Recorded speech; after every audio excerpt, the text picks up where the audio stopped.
Hey folks, so it took me forever to edit this episode, and I do apologize for the delay. In the time that we recorded this, which was about a week and a half ago, and the time that I actually finished editing, there have been a couple of major updates to a few of the things that we were talking about. We focus a lot on how Sailor Moon was a big trending phenomenon on social media, specifically Twitter, after it debuted on Crave.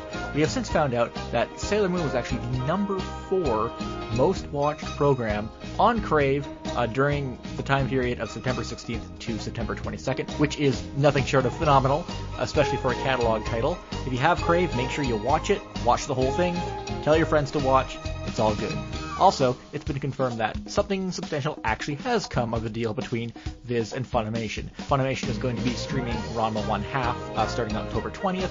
That will mark the first time the series has been available to stream in Canada. Okay, well, let's jump into the episode.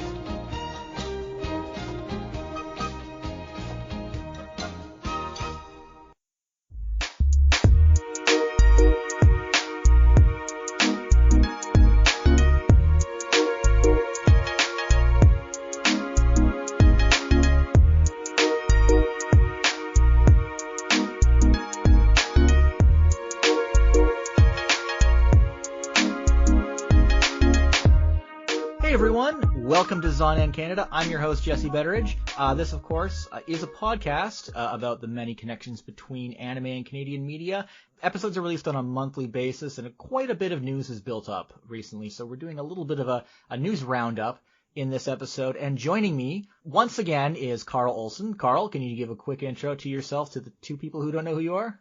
Hi, I'm Carl Olson. I am a very former animation news person for a site whose name has changed repeatedly, and I make nerd rap about anime, which is apparently super popular now, except for mine, so it'd be like that. It's okay, we love you, Carl. And also joining us for the first time is Kyle. Kyle, would you introduce yourself to our listeners? Yeah, sure. Hello, everybody. My name's Kyle Foster.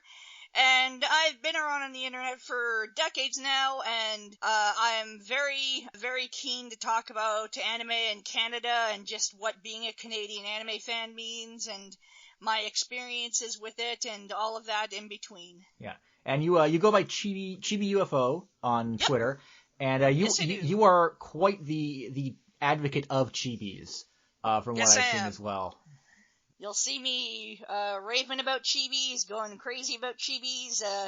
In fact, just the other day, I posted a video of me literally screaming at the sight of chibis on the menu of the newer TurboGrafx mini console. I had a quite delightful reaction to There that. is all sorts of lost art contained in something like that.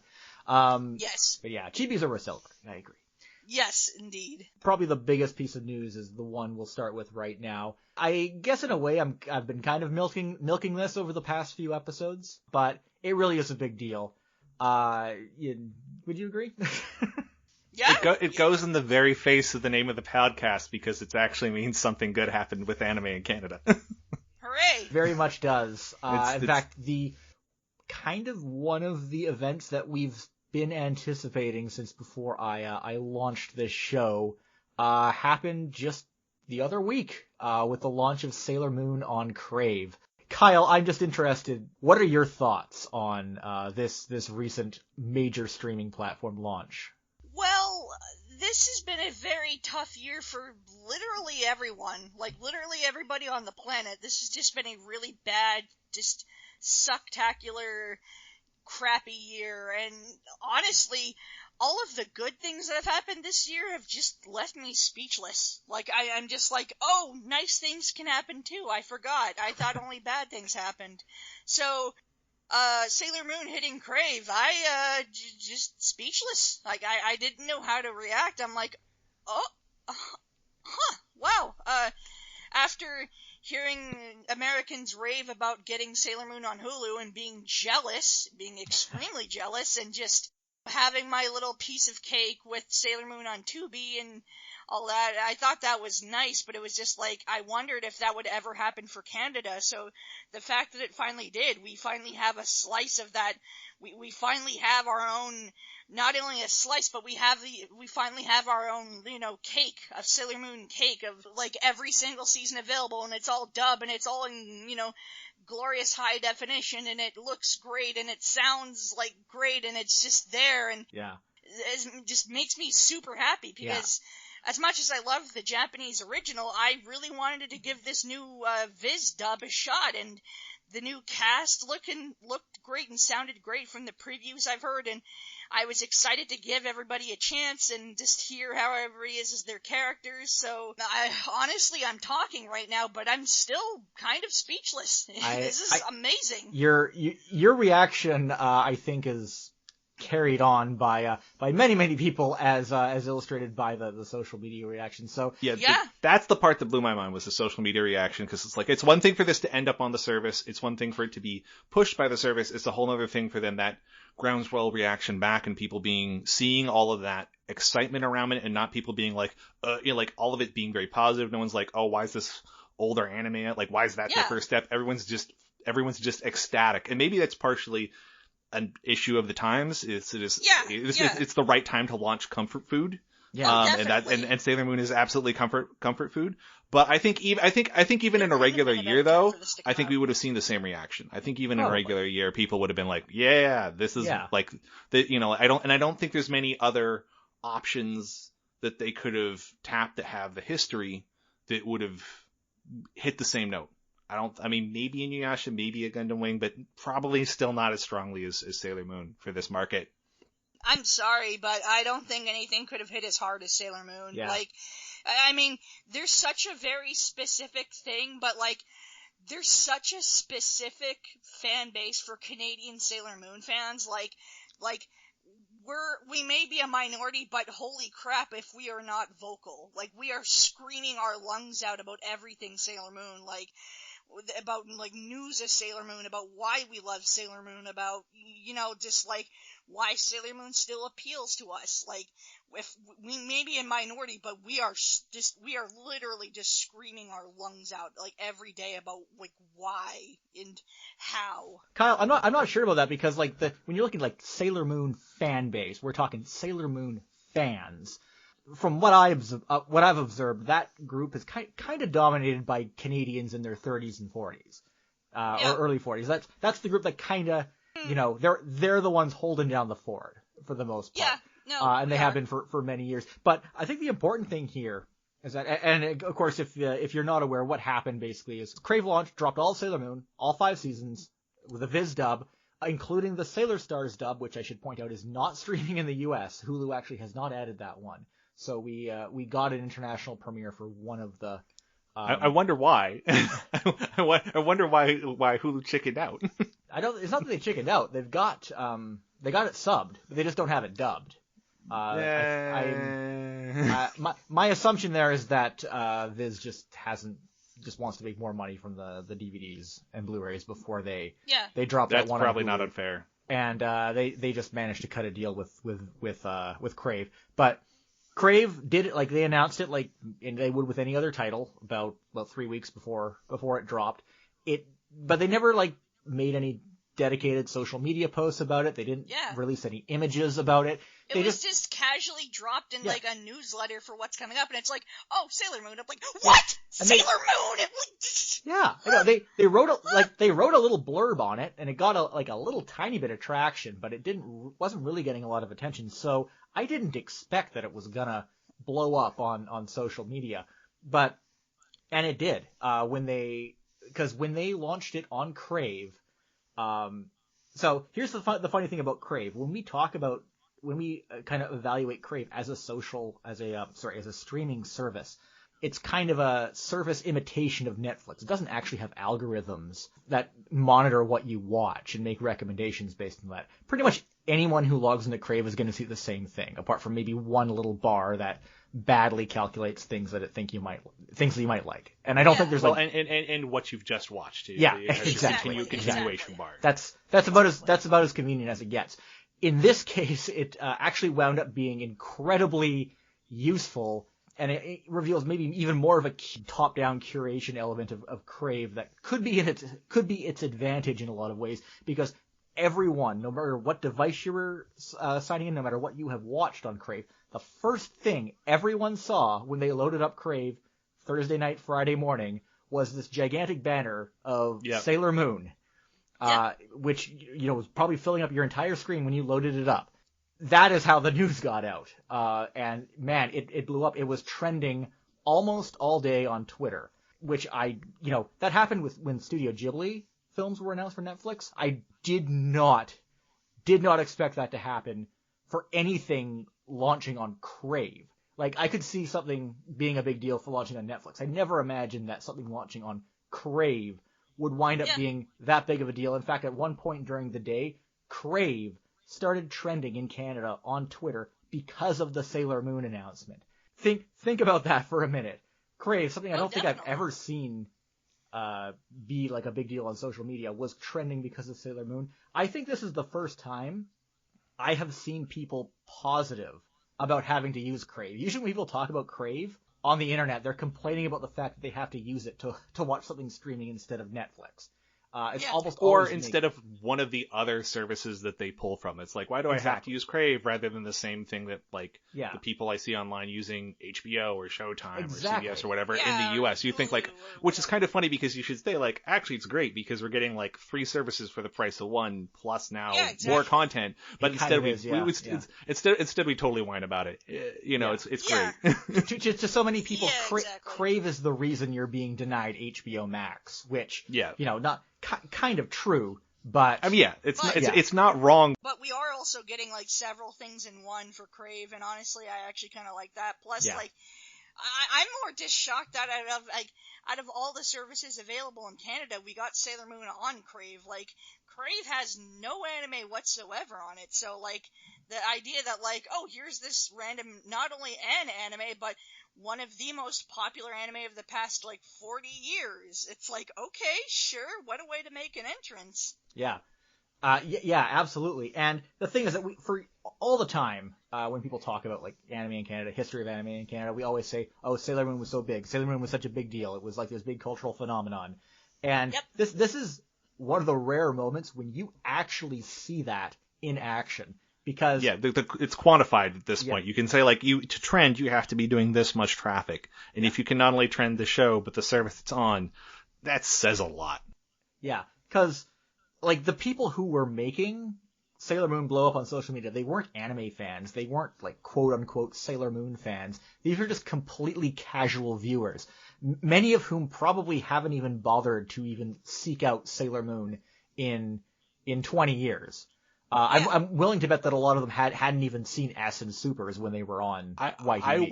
I would bet that many of them have not watched anime since they watched it as a child, and then maybe had a teenage phase, and then whatever. So again, this gets back into it's great that it was presented in the way it was, is that it made sure that those casual audiences, those people for whom it is nostalgia, not core to the identity in the same way, found it, because it's it's been here, it's been available, but who the hell is going to dig on Tubi? And especially, that's not an audience that watch subs. This is facts. Yeah.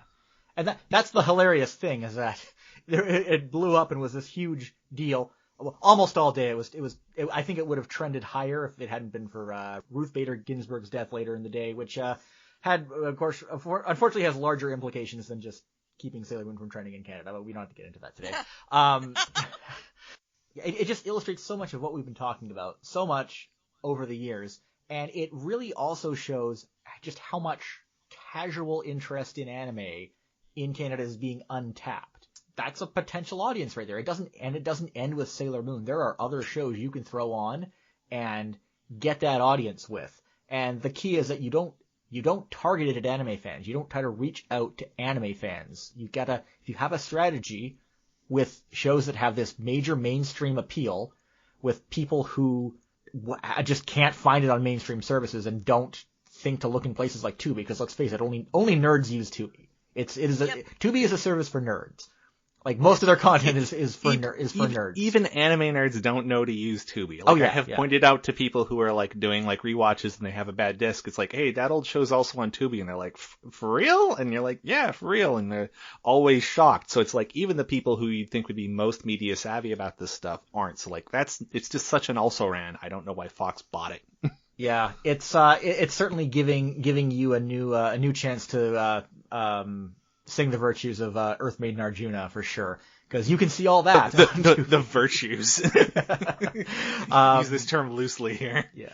The nice soundtrack. That's about it. Aged like milk.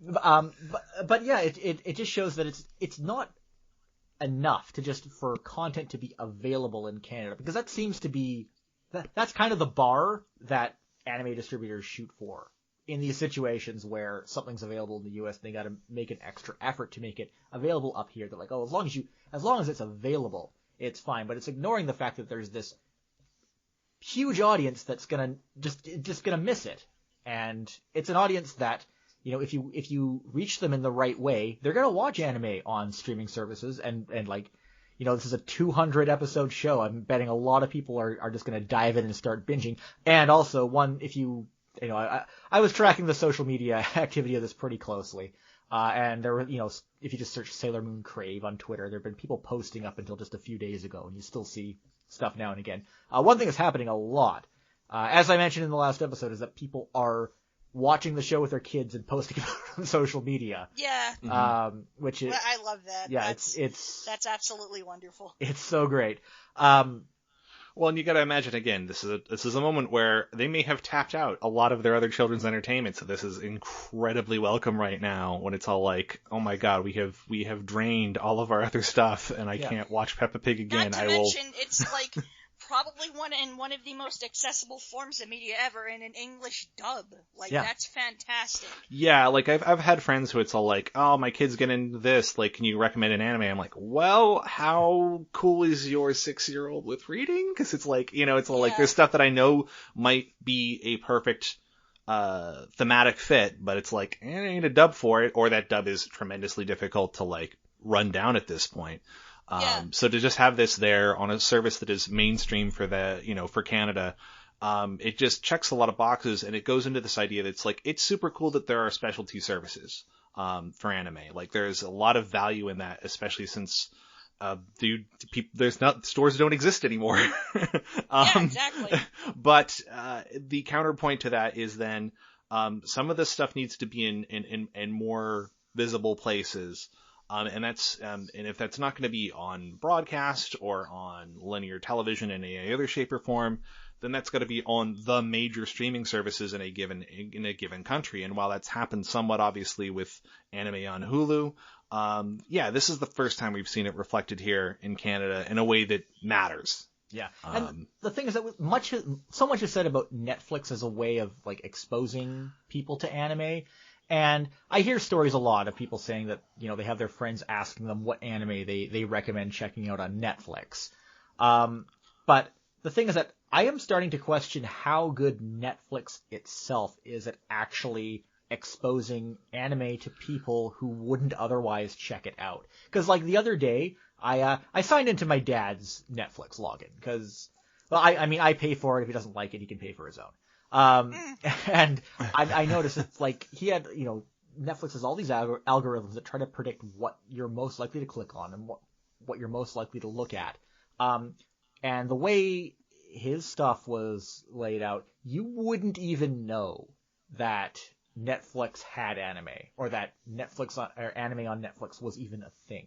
I had to scroll like for a couple of minutes before I found anything, and it was like just under new releases.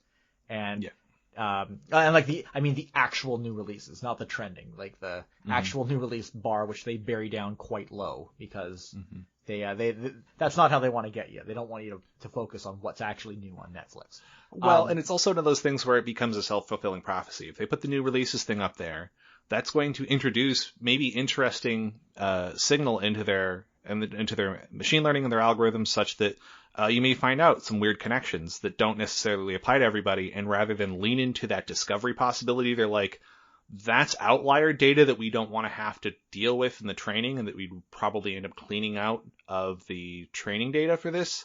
So we'll bury that and then just focus on the suggestions. We're not realizing that becomes a self-fulfilling prophecy. This is how people fall down YouTube holes. This is how you train a neural network to hallucinate dogs into images. It's a feedback loop, and it's stupid. Like, I work in ML, I get to say that. It's my damn job. Yeah. And I mean, like I said previously, this is a case where what's usually seen as a deficiency in Crave might actually be something really good, especially if there's an incredible level of value in saying, this is something that we have a reasonable bet based on information outside of ourselves, therefore not inside of the machine learning context, the AI context. We know from outside, just research, that odds are a huge bunch of people have seen this, and if we just throw it in front of everyone, we're going to get a shit ton of engagement. There's that aspect of you don't have to have the computers drive everything. Especially, here's the other thing. Crave is dealing with, if every Canadian eventually ends up with Crave, that's still only 40 million people. That's nothing compared to like Netflix's ridiculous scale. So it's like, I get it. Netflix operates internationally. I mean, at the very least, you'd end up at each country probably dropping different things in front of people just because of your licensing or this or that and so on. Crave doesn't have that problem. And in fact, that it is a problem that they're trying to solve through machine learning. Crave can say, like, we know what Canada wants. We know what Canada has liked in the past. We know what people grew up on. We can throw Sailor Moon in front of everybody, and hopefully that also makes them realize it's like, we could throw Inuyasha in front of everybody. We could throw Dragon Ball in front of everybody. And odds are people are going to be like, what? Really? And they'll just be happy. They'll just be fucking happy that this thing that maybe they weren't even sure they want to be, but it was bundled with their cable subscription, is giving them, again, those slices of nostalgia. And you can then use that to then eventually say, like, oh, now we've got a bit of a library. And then you can start saying, like, maybe we need to like cut some deals for something a little bit deeper cut. And maybe that's where that kind of fancier stuff can come in.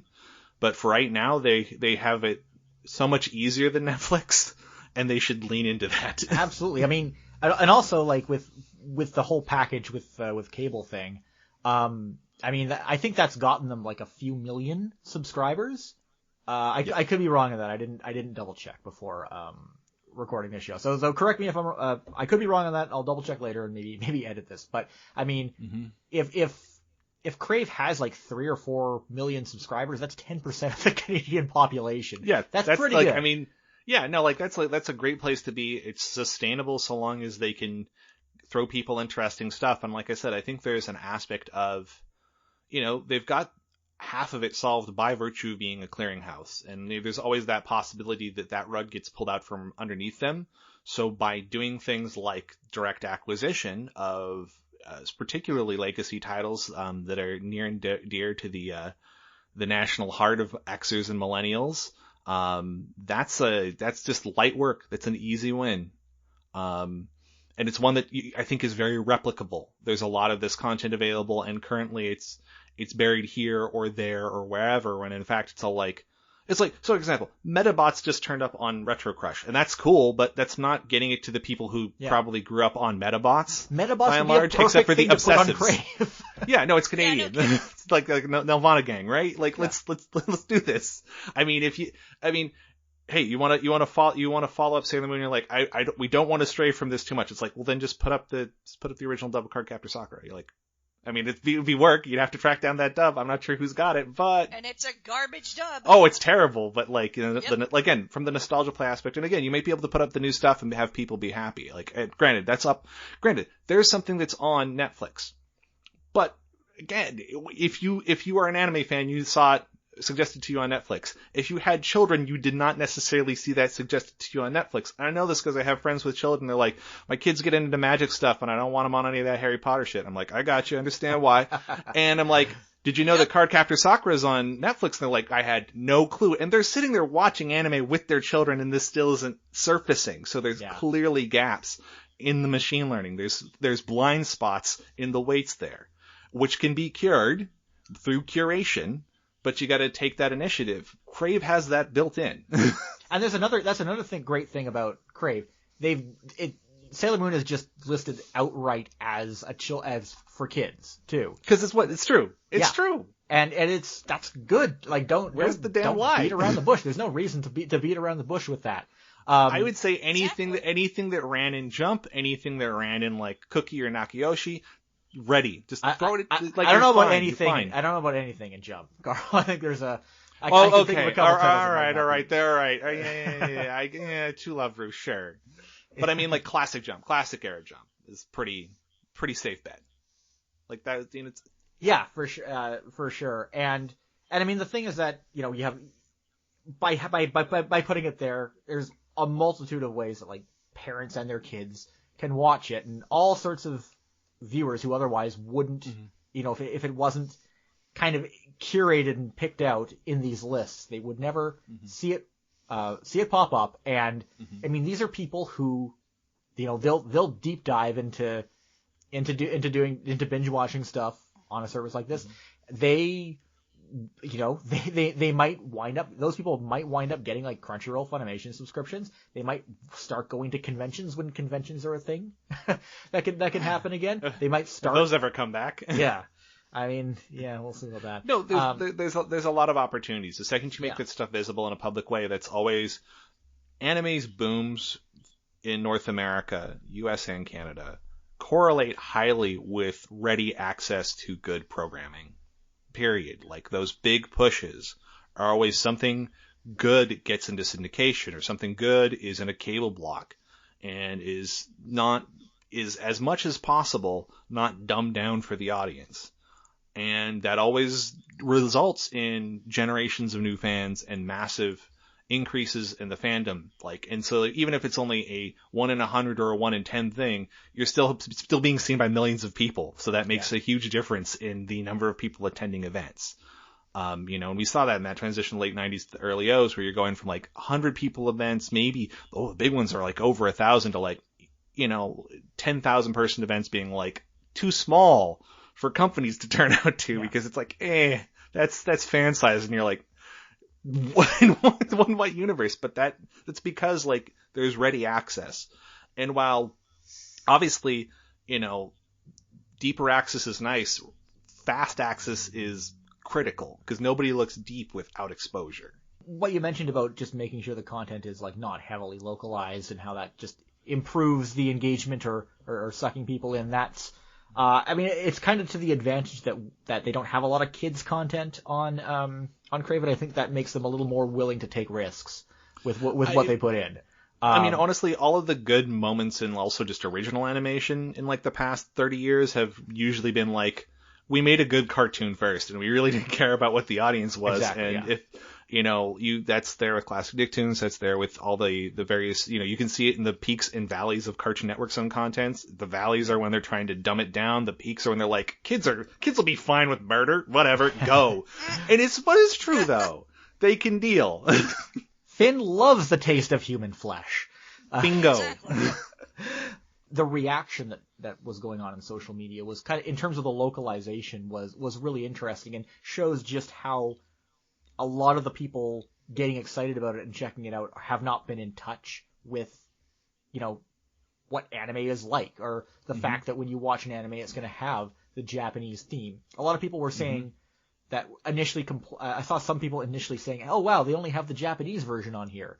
Because after the theme song, then they post make another post shortly after, like, oh wait, it's a new dub. This is cool. And it's because they are just totally not tuned into the idea of watching a Japanese song before. Yeah, no, like I said, there's a lot of these people, you can tell it's like they watched this shit when they were 7 and did not watch another anime since, and that's fine. And it was the Deke dub with the dubbed opening. Yeah. And like, in a way, so many people just got thrown in the deep end too. It's just like, here, they've just been introduced to what anime actually is, and Sailor Moon they weren't expecting that. So well, yeah, and Sailor Moon being kind of like a subversive into that because of the talent that was on it. Like it's it is based off a manga that I think it ran in Nakayoshi. I might be tripping on that. Yeah. So like this is a magazine meant for like small girls, like by and large. But the adaptation, the staff on that, one, it was all Japanese mores being different to start with, but then Ikuhara's sitting here like goosing the content here.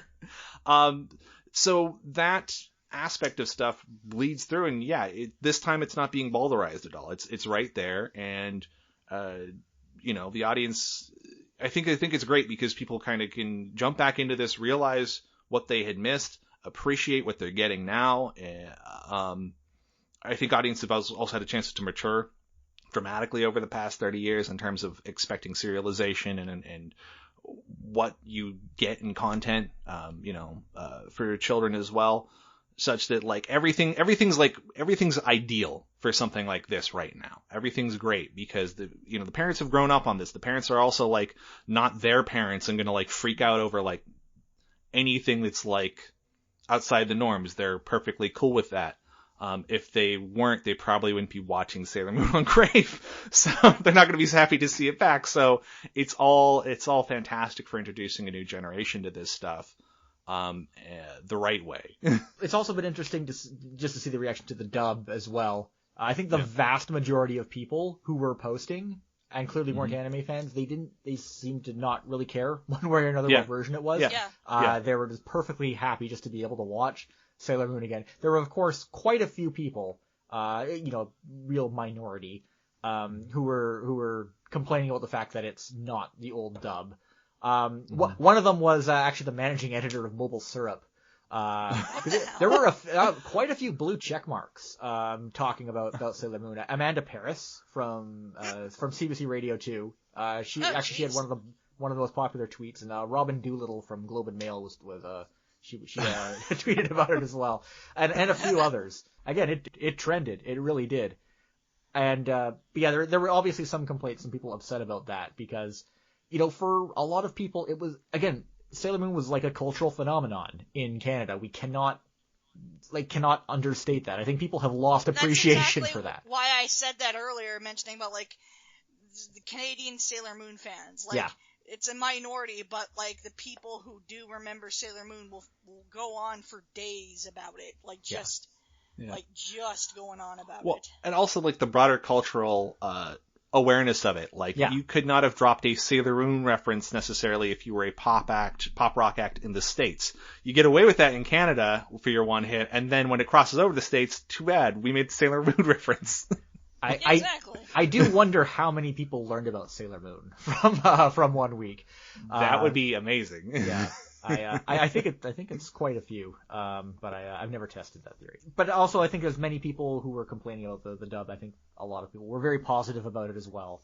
And like I said, it came at the perfect time. This isn't an era to be picky. This isn't an era to be picky right now. It was interesting to watch Crave react because I think it was very obvious that their social media people could tell it was trending, because they didn't make any dedicated social media posts about it, but suddenly social media posts popped up as it was starting to gain traction. They're probably like, why is there all this load suddenly on the service? Why are we trending? Most importantly, maybe, they put out a push notification from the app partway through the day. That was smart. Yeah. They're just like, oh, people are already talking about this. Let's give this one more again. And that's excellent use of, this is something Crave gets to get away with it, is probably harder for a Netflix. If Netflix has something doing in one region well, we're going to do push notifications for just people in this region, yada. No, Crave can just be has, it's an order of magnitude smaller. Great. There's a lot of agility in that. And that is fantastic news to see them leveraging it, because so much of Canadian media feels like people are asleep at the wheel. And that was not an asleep at the wheel move. Nope. They're clearly responsive and doing shit. Yeah. And I wish we had so much more of that. It would make a world of difference in these moments. Because that's how you build momentum. Part of the reason why the States has been so lucky is the people who push anime, they're far from being asleep at the wheel, are working at points out of just pure love for it and not getting paid properly for it, which isn't healthy or sustainable, but it's the difference between the markets in a serious way. So seeing Crave not fumble is a great sign for future things, because if they're willing to do that, they've got to already be thinking where's our another one? Where's our next one? because Here's I hoping. think my only, I guess transitioning that, I think my only question there is like, is this something where there's this huge burst and then it immediately sort of disappears into the background and they say like, well, if it's not on our front page, people aren't paying attention to it. Maybe, like if this works, hopefully people keep coming back to it. Maybe there isn't always a social media buzz, but they're seeing engagement on the platform. If people are watching all 200 episodes of it repeatedly, they're going to take a look at that like, we could put more of this, more stuff in this lane here really quick. We can push it to the same way. Now that we've seen who watches it, maybe we don't need to push it to everybody, but we can certainly push it to everyone who cared about that, without too much risk. I think they should just keep pushing it to everybody. I think a lot of their next moves are worth everybody. I think anything maybe in a specific lane might be worth focusing. If there's any sort of costs associated with this, okay, it might be worth saying it's like, hey, if they started getting like pretty Cure series dubs, I'd focus on the Sailor Moon audience for that, just because you want to see if that connects through to that audience specifically. Very wishful thinking there, Carl. Oh, incredibly wishful thinking. No, I mean, I think awesome if they got the Futari Pretty Cure dub, that would be great, but I don't like something like that. I don't think is even available. That is some incredible. That's some Mike Toole Lost Media shit, I'm sure. I think more practically, it's like their next step has probably got to be, I would assume probably either an Inuyasha or a Dragon Ball. When it's something more shonen, something more broad. So, something that's big, something that was on Canadian TV, something that is not fully available streaming right now in Canada. Whether we're missing the dub or we're missing. And it's not on a real, like even if it's duplicating, if it's not on a mainstream service, it's not getting to the broader audience. I think about Wing specifically because like I was watching television the other day. I was watching Global News, and their end of the news hour stinger was the Gundam test. Oh yeah. So, but they didn't call it a Transformer like the Australian news did, right? They said Transformer-like, but then explained Mobile Suit Gundam in the bit. So Okay, it's like they're like, okay, it's sort of like you're probably thinking this is a Transformer, but actually it's a Gundam, and I'm like, somebody in the newsroom knows. And when I see that, I'm like, that Someone's means a weeb. So there's a lot of opportunity here. Like I said, there's a lot of things that have had an impact on the Canadian market here. Some of them weird, like I said, some of them like weird, with seemingly weird deep cuts like Metabots. But if you put that on Crave rather than, or in addition to, as often the case, Retro Crush, it would probably, would it trend? Not sure. Would it be a great addition to the rest of their sort of limited currently children's content on Crave? Absolutely. Yeah. I think all of that old stuff holds up. Like I think you throw a kid in front of that, like it's still fun. Yeah, it doesn't have to be exclusive. It just has to be something where it has to be visible. It has to be somewhere where it's not. Even if we have it already, it's not visible to like your average viewer who's gonna latch onto it. And I think it'd be awesome if somehow like people started to realize all of these deep cut services existed. And I think there is and honestly, I think the flip side is like with all of the crazy stuff that has happened, like apparently Tubi has seen its viewership shoot through the roof during the pandemic because people are like, rent or Netflix, and they'll like rent. But people still want to watch and stream stuff, especially since they're, stuck at home, struggling to pay rent. So like these services are starting to see, in these seasons, what I'm saying is these services are people are starting to dig deeper, because of terrible necessity, in some cases, but it's easier and better if people dig deeper because they remember that they like a particular medium, like anime, and then they're like, oh, I wonder if there's just anime streaming, and then like, is there anime streaming? Yeah. But it's the important thing is that unlike on Netflix, people could, if Crave gets more anime, and again that is still a big if. We don't know what's going to happen because I think, like I said, I think it's going to be long-term engagement. Keep watching the show. Don't just don't just binge it and then forget it. Show that there's long-term interest, I think will make a big difference. Even if you binge it, like, make sure you watch the whole thing, throw it on in the background or something. It's a perfect show for throwing it on in the background because, honestly, Sailor Moon's the kind of show you can follow even when you're not really watching it. Yeah, it's you're doom scrolling with everything that's going on, take the edge off, put on some Sailor Moon. Exactly. It's perfect for that. Exactly. And make sure you keep spreading the word. Tell people who you might not think would be interested in watching anime. Yeah. But would, someone who is subscribed to Crave for Canada's Drag Race. Mention it on the random channel on your company Slack, just be like, hey, what'd you do this weekend? I binged some Sailor Moon. Sailor Moon Slayer? Yeah, it's on Crave. You know Crave. Yeah, I got it with my cable. Boom. Yeah. You're helping. Exactly. You're helping. Exactly. Just word of mouth, please. Don't underestimate so you get who more would stuff. be interested in Sailor Moon on Crave. And it's really important. Obviously the social everybody media grew up with it. explosion thing. Yeah, exactly. Everyone grew up with Next it. time you're in a conversation about the newest episode of Lovecraft Country, just be like, oh, by the way, this weekend I watched some Sailor Moon. On Crave. the same service where you can watch Lovecraft Country. Yeah, you're talking to your friends about watching Jesus and Mero, and be like, you know what else I watched? Oh, I think they know. Actually, Jesus is a huge weeb. I always love those moments in that show. Yeah. But yeah, so just spread the word to people who you think might not have missed it, but I think there's a good chance that a lot of people do know, and just keep nudging them. Because Crave did it right. I hate to say it. The Crave actually, this finally clarifies how they can make this work, and they just need to run. They need to just rinse and repeat on this, again. Because, we've always complained about, vertical integration of media on this show, because it is a serious problem, and it still is, and always will be. But, the way Crave works, at least shows how you can use that to the advantage of something like promoting anime.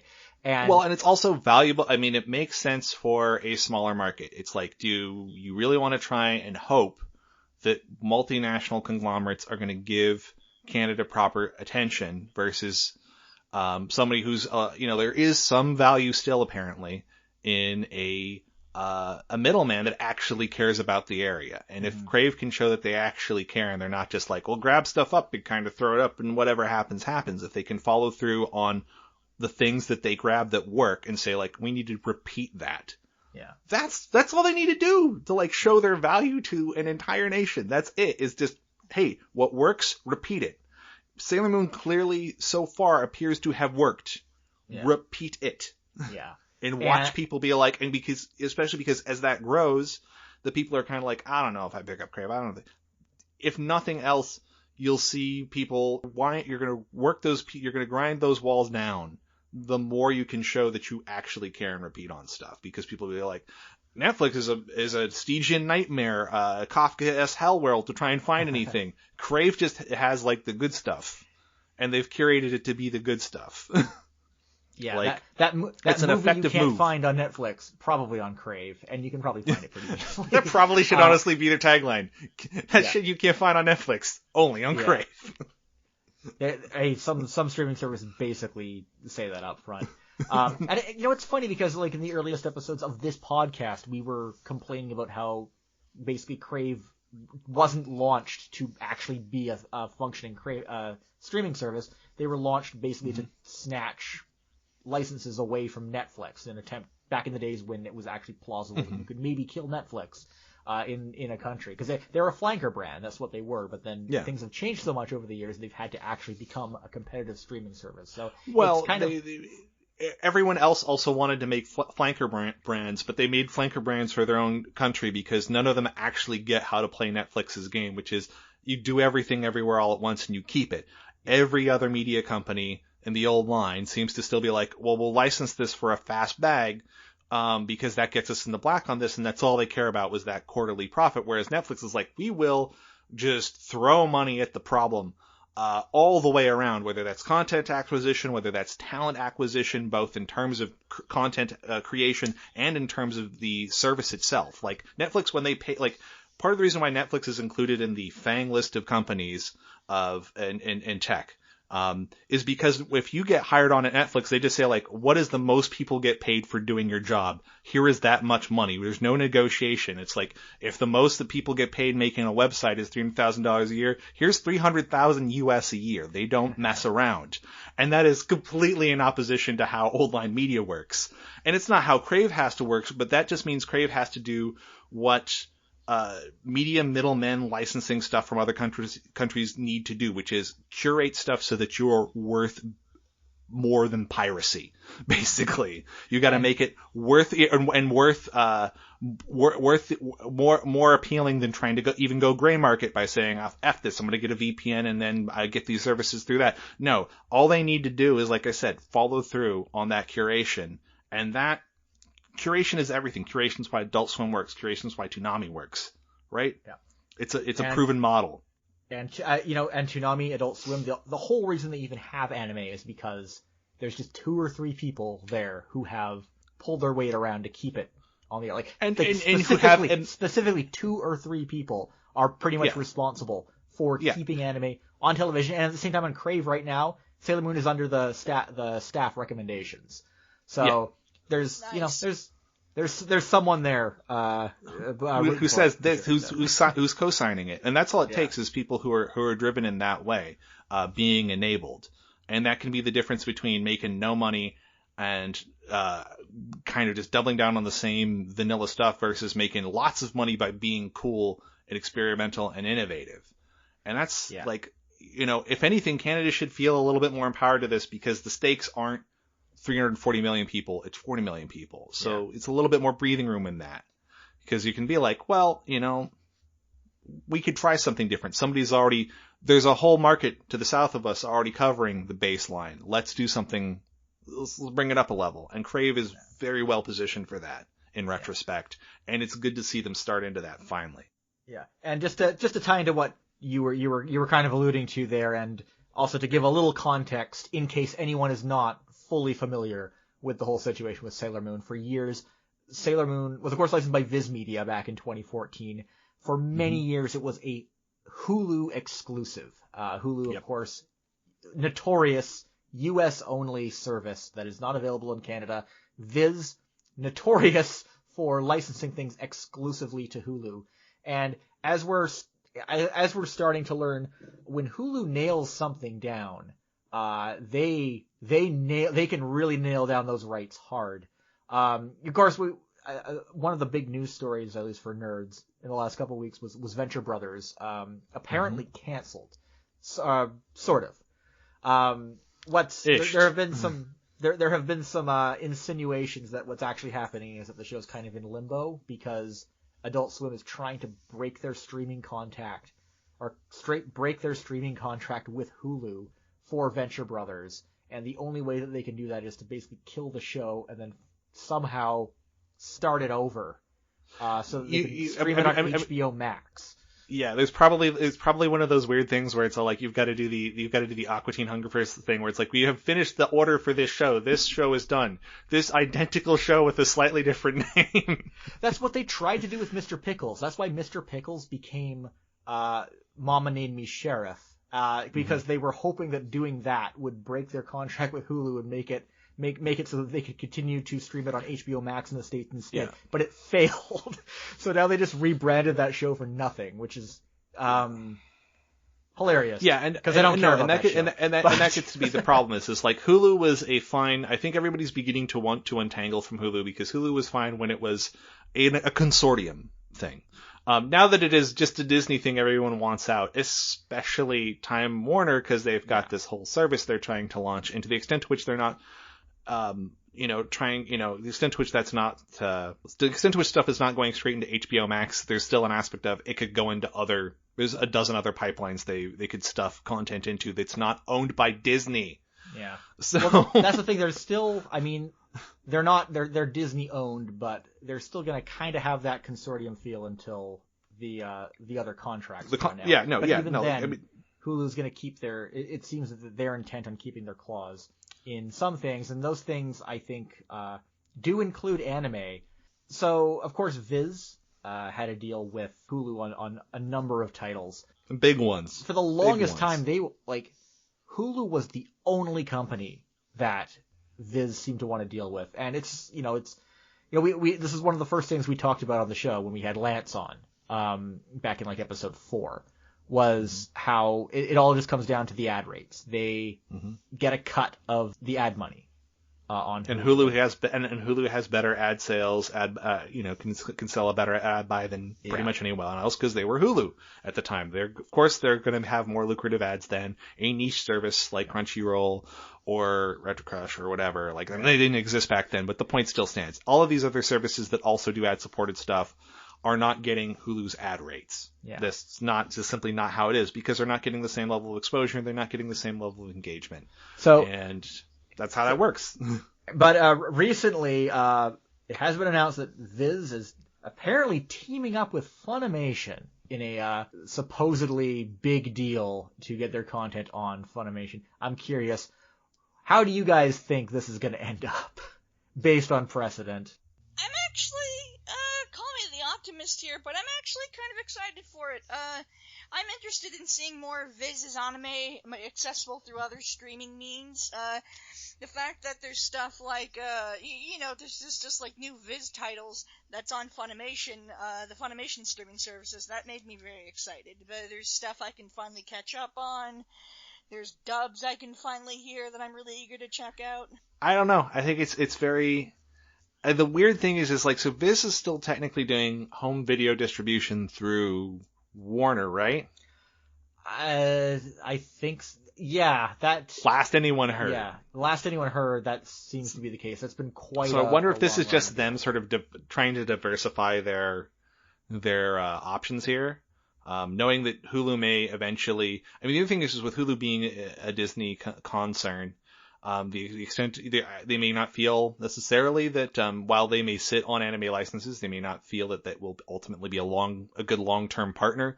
And certainly for their niche content is not a great spot for it, or at least valuable a spot as a Funimation or Crunchyroll. Well, Crunchyroll, you would theoretically be doubling down with Warner, so you want to hedge your bets, so go with Sony Funny. I don't know. I think it's good. I think anything that expands the catalogs that people tend to know to have access to is usually beneficial. Whether that translates into good long-term health for Viz, I just don't know. Like, I feel like it's so weird because they're partnered with who they're partnered with and owned by who they're owned by. They'll never probably go away, and they'll always have really important stuff in their catalog. Yeah, and they're never going to get bought out either. Yeah, they're never going to company. Yeah, not likely to get bought out. More likely to be brought home. More directly, if anything else. But at the same time, it just means that they're in a weird limbo compared to these other things that are able to just like, Funimation can go do originals, Crunchyroll can go do originals and get that straight to an audience that's going to care. And get the maximum possible cut. Whereas Viz is always going to be dealing with some sort of middle person here unless they eventually decide like we're going to roll our own stuff for this, which just seems mostly unlikely, though. I mean, they're technically in the direct marketing thing now with the manga reading, so certainly the scale has got some, serious issues. But I mean, if they were to say, hey, all of these cool Jump animes are now exclusive to some new Viz thing down the road, they could. But I think this may be them trying to avoid that while disentangle from, like, if Cartoon Network's having trouble with Hulu, with, like, Warner lawyers and shit, like, yeah. I mean, I can't imagine Viz being in any more pleasant position and wanting to just be out at this point. See, the reason I bring this up... Sorry, go ahead. ahead. Finish out your thought. Yeah. Oh, it's just like whether that actually translates into anything positive for the average anime viewer in America or Canada, it's just too soon to say, I think, for the most part. Here's the thing that just made me want to bring this up is because they put, they had their big announcement that Yashahime will be on Funimation just like it will be on Crunchyroll and, of course, on Hulu. They also, you'd think this would be the perfect opportunity to, like, add all of Inuyasha, including Inuyasha the Final Act, so that people can get caught up on that franchise before Yashahime comes out early October. But they only added 54 episodes of Inuyasha. When Viz made a similar big deal with Crunchyroll, it was also just the first 54 episodes of Inuyasha. When they made a deal with Netflix, also only the first 54 episodes of Inuyasha. The only streaming service that has all of Inuyasha, all 7 seasons, and final act, dubbed and subbed, is Hulu. It seems that Hulu has this nailed down, like, really hard. They want all the pieces of the Shikon jewel. and it's, I mean, I think it's the same thing with Ranma. It was kind of the same thing with Sailor Moon, but on that one they've caved and gotten on, at least on some Canadian services. It's still the only place you can find Sailor Moon in the States. So it just seems that Viz's early relationship with Hulu has like really long-term implications, because it seems that when Hulu licenses something, they really stake their claim on it. And well, maybe the thing where they're like, hey, we'll give you a great cut of the ad rates, but we're not doing little piddling, 5-year, 10-year contracts like them. Depending on who they had in legal and who they were thinking, how they were planning, they may have said, like, at the very least, what we're going to do is sew so much stuff up that even if this service fails, we get to sit on and chart and be a rent seek on these licenses. Now, typically, if the service would fail, they would probably, I assume that would lose them the contracts. But so far, they've really held on to stuff pretty tightly, so they might be ironclad. This is why I'm thinking that, like, I'm hoping that that anime will become more of a thing on Crave, because that might be our only hope to see a lot of this stuff, is if Viz can make new deals. But I mean, that's the other side. That's the other. Go ahead. I was just gonna say, I'd really like to see if that would be at all possible. Yeah, I'd like to see. I hope. I mean, this is the other side of what we were talking about earlier. Is as much as we need Crave to be happy with what happened with Sailor Moon, I really hope Viz is happy. I hope they feel like it was a great deal for them. Worth noting, even as it was like really picking up on social media, or neither Viz nor the Sailor Moon North America account, they were dead silent. They did not acknowledge anything about Sailor Moon on Crave. And it was actually similar to when Sailor Moon launched on Tubi. I think the Sailor Moon North America account made one tweet about it, and that was it.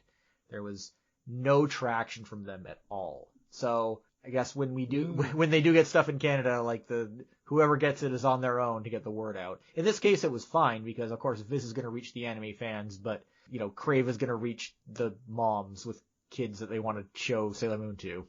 So it worked out. Please sit down to watch 200 episodes of this, so I get a moment away from you during this fucking pandemic. So I don't know. I think like the real nuts and bolts of this situation are starting to appear, especially as like Hulu is fundamentally changing and everyone's trying to get their toys back.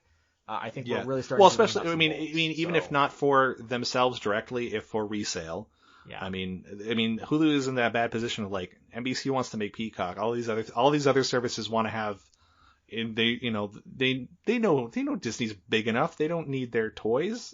Yeah, but it just sucks that like this stuff going on with all these U.S. exclusive services has reverberations international impact, that's what streaming itself is. It's something that's like everyone thinks of it as like this global thing, but it's like it's an American thing that just has a few tentacles here and there internationally. But. Yeah, I'd argue it's generally Balkanized, because you get the same thing with. There's certainly UK exclusive stuff. BBC iPlayer. Yeah, and the All 4 Channel 4 is pretty great. They got anime on that in the UK. That's actually one of the best sources for anime there right now. That is wild. CBC Gem should take notes. Yeah. CBC Gem is laughing off of cleaning out the Emmys, so. Yeah, that's true. I'll give them a break there. That's for sure. Yeah. So, but again, proof that caring about your content and putting effort into it has value. Curation matters. And whether that's in acquisition or original, it's, be choosy and try. Yeah. And I think that's part of what we saw out of Crave is they chose wisely, and they tried in the ways that they tried enough that it made a difference. Like I do hope or put this way, I sure hope it makes a difference. It is too soon to tell, but we'll know. If we come back in 6 months on this episode and we're like, we've got nothing, that's sad. I try not to go back on these episodes. They always age very weirdly. They age like Earth Maiden. So going back to what you said about Viz's home video deal with Time Warner, the company that owns Crunchyroll. So a couple of years ago, it was announced that Crunchyroll had inked a home video deal with Viz. Viz would distribute Crunchyroll titles. Makes perfect sense because Viz has a deal with Time Warner, so it would make sense for that to happen, right? Right. At the point at which that happens, the deal hadn't gone through. There was talks between the two companies, but it was still technically that's AT&T making a deal with Viz that's then also a deal with Warner. Warner being something AT&T wants to buy. It's weird, but you're like, all right, I can see how this eventually sews together. Yeah, but nothing came of that deal at all. I don't think they released a single title. And Crunchyroll announced recently that they have established a home video distribution deal with Sentai Filmworks. Would anyone like to explain why this is terrible? Sentai's distribution up here is kind of mid. Mid? I think garbage is a better term. I was being polite and cool. I don't actually have that much of an experience, to be perfectly honest. I've only gotten back into getting to physical media in over like the past year, so I don't exactly have one. I think you have a fresh. I mean, if you looked at the titles, I'm sure you have a fresh perspective. But Sentai compared to say Funimation or Sony or of course, G Kids actually probably has the best distribution right now, but Sentai doesn't really have a third-party distributor or a distribution arm that they work with to get titles in Canada. You're not going to find any Sentai titles in stores like Sunrise Records. Definitely not in like Walmart's or Best Buys or the other stores where. Well, I mean, Sunrise would be your floor. Sunrise and niche retailers like your. Like Sakura Media in Vancouver. You'd expect those. That's your minimum. Carl, that's your minimum. Bad news. Sakura Media actually has dropped physical media now. Oh my lord. Yeah. Oh no. Shit. Yeah. Yikes. Yeah. Well, I wonder if that's in part because it's a pain in the neck for small retailers to get their hands on things from certain companies. Licensing home video in British Columbia is a bit of a pain in the ass. I think that's the reason. But yeah, and worst of all, Sentai stuff on Amazon.ca. Not only usually ludicrously marked up with import fees because again they don't have an actual distributor. Some of it's just not available at all. Here, I'm just gonna bring it up right now. Oh, they finally got a listing for Kase-san and Morning Glories. Oh, but I think it's a third-party reseller. So most of the Sentai stuff you find on Amazon, a lot of it's not even gonna be listed on release day, and then when it does get listed, it's through some kind of third-party seller. Sometimes they can be okay. Sometimes you get a decent price and the shipping's not too high, but Amazon itself doesn't stock it. So Crunchyroll, Crunchyroll has some major titles that people have been waiting for quite a long time. Well, so they have their own originals. Yeah, like I mean that's exactly. The thing they have their own original titles that they probably are going to be pushing at the forefront, and that stuff's not going to get into any stores in Canada or the largest online retailer in Canada, and that's it's not good. Sentai has their own store, of course, that you can buy online, and they do. I will say this about the Sentai store: you get free shipping for orders over $200. Which is it's better than Right Stuff, which is $250. $250 US right now. It's like $400 Canadian. You gotta drop $400 to make a Right Stuff order. Yeah. And the thing is that's a lot of stuff. Yeah. That's a lot to pick up. It is a lot of stuff. Even if you're buying Aniplex box. Oh God. Yep. But also, unlike Right Stuff, Sentai does not cover duties on their end. So if you make an order with the Sentai store, if it arrives, it's going to be like ordering something from Right Stuff 15 years ago, where you get you have to pay duties when the package arrives at your home. That's Stone Age stuff right there, as far as online retailers go. So, I mean, they have to look at that, but I think Crunchyroll has made a bad move here. Obviously, it was kind of an obvious move because they've kind of shared titles with High Dive and Sentai for quite a while now, but. Yeah, I'm a little disappointed that it worked out this way. I just looking at some more recent Sentai releases on Amazon, $76.20 for Bloom Into You, and that's from a UK-based third-party seller, and that's the only. If you want to cry, Lord. Land of the Lustrous is $300 for a third-party seller, Oh my god! Oh God! and it ships from the US. So at which point you might as well, that's 300 Canadian. But at which point you might as well just buy it from Sentai for $45. Now to be fair, US. That is for the limited edition, which is no longer available new. But they do have the Region 1 Blu-ray listed at Where is that? steal at $100.15. So you'd still probably rinse with just buying it from Amazon.com.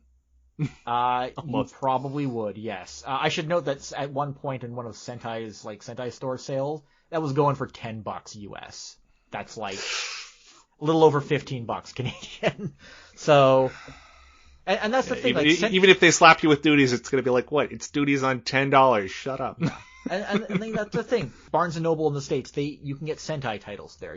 I think all the anime distributors, you're not going to find them all at Walmart. But you might find them on their online site. You may not find them physically. Yeah. But you're going to find it at Barnes and Noble. So, when you're only looking at the U.S., there might be a little bit of strategy with that move with Sentai, but it shows that their planning for this completely falls apart as soon as you go outside of the U.S., which goes for many things that Crunchyroll is doing, especially if you've looked at their recent premium tiers, which basically they try to pretend to have a third tier outside of the U.S., but they really don't. If you haven't seen that, their basic tier is basically the service they provide now. They've created a secondary tier that has a download feature, something that they've been promising for years. And pretty much every other streaming service includes on the base subscription service, but not Crunchyroll apparently. And then for premium, you get like a discount on their store and a free figure and stuff in the US, and they have no equivalent to that outside. I remember trying to join that for the right stuff, and I was straight up just told by Sean Kleckner, like, yeah, that's not gonna actually help out much with Canadian shipping. And I'm like, oh, so I basically just wasted my money. And he was like, yeah. And I'm like, oh, okay then. So I immediately canceled. I will give some credit though for the right stuff.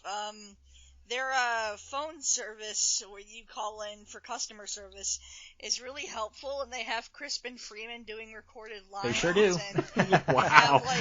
they have music from Evangelion playing. It's like, okay, thank you, Crispin Freeman. You're making this less stressful for me. Yeah, their customer service is pretty good, but Right Stuff has basically not done anything to improve Canadian shipping or Canadian distribution or Canadian outreach at all in like 15 years. The last thing they did was introduce, or I think more like a decade, 10 years, when they introduced, like I mentioned, covering the duties at their end. That's the last thing they've done, and nothing else has improved since then, even though, I would imagine that their sales from Canada have probably increased, but they're just doing nothing. They did a whole survey about it, and even after they did that survey, absolutely nothing has changed. And we're just seeing that consistently with all these home video distributors. Frustrating as ever. I don't even know what else to say. I mean, it's one of those things where we can kind of hope that, right now things make sense to be frozen because, the world. But we can hope that once things, return to the real normal and not this bullshit new normal, hopefully there's moves that can be made, if anything, because there's things where it should be, theoretically there's some businesses going out of businesses, and that'll open up distribution or have people interested in working in something such that maybe Right Stuff could make a Canadian distribution center at some point here, or acquire that's one. Obviously what they have to do, but they won't do it. So yeah, it's one of those things where it's all like, at some point, either Right Stuff gets their shit straight, Amazon gets their shit straight, or someone fills that vacuum from the ground up. As honestly as anime localization was essentially filled from the ground up in the United States, often from fan people and small stores gradually turning into real companies.